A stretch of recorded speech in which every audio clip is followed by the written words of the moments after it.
হাদির উপর হামলাকারী ভারতে আশ্রয় পেলে বাংলাদেশে ভারতীয় দূতাবাসের কোনো কার্যক্রম পরিচালনা করতে দেয়া হবে না বলে হুঁশিয়ারি দিয়েছে ইনকিলাব মঞ্চ।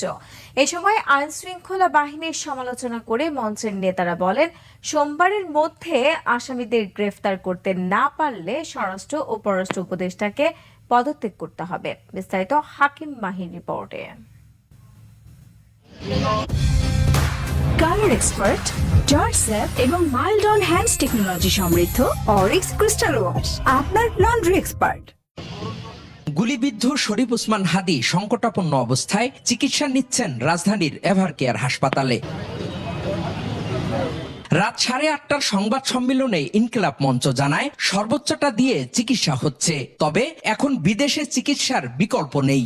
আজকে আমরা বোর্ড মিটিংয়ে ডাক্তারদের সাথে কথা বলেছি।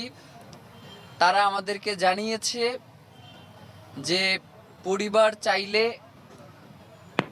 কিংবা রাষ্ট্র যদি মনে করে তাহলে ওসমান হাদিকে তারা উন্নত চিকিৎসার জন্য বিদেশে প্রেরণ করতে পারে।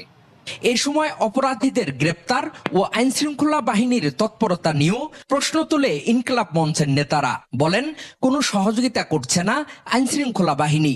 যারা দায়িত্বে রয়েছেন, যে সকল গোয়েন্দা সংস্থা, অত্যন্ত হাস্যকর বিষয় যে ওসমান হাদির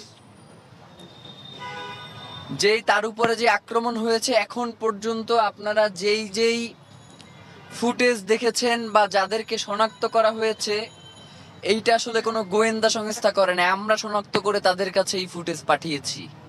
হাদি গুলিবিদ্ধের ঘটনায় সরকার দায় এড়াতে পারে না বলেও মন্তব্য করেন তারা।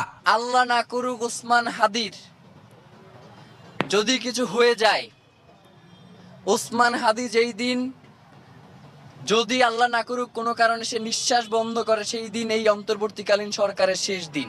হাদির খুনি ভারতে অবস্থান করলে ভারতীয় দূতাবাসের কোনো কার্যক্রম বাংলাদেশে হতে দেয়া হবে না বলেও হুঁশিয়ারি দেন তারা। ভারতে এই খুনি পালিয়ে থাকে, তাহলে যেন অতি দ্রুত বাংলাদেশ সরকারের পক্ষ থেকে ভারতকে আহ্বান জানানো হয় খুনিকে হস্তান্তরের ব্যাপারে, এবং এই ব্যাপারে যদি ভারত অসহযোগিতা প্রকাশ করে তাহলে ইনকিলাব মঞ্চ বাংলাদেশের সকল বাংলাদেশপন্থী জনতাকে নিয়ে ঘোষণা করছি যে বাংলাদেশে ভারতীয় দূতাবাসের আর কোনো কার্যক্রম চলতে দেয়া হবে না। সোমবারের মধ্যে অপরাধীদের না ধরতে পারলে স্বরাষ্ট্র ও পররাষ্ট্র উপদেষ্টাদের পদত্যাগে আন্দোলনের হুঁশিয়ারি দিয়েছেন সদস্য সচিব।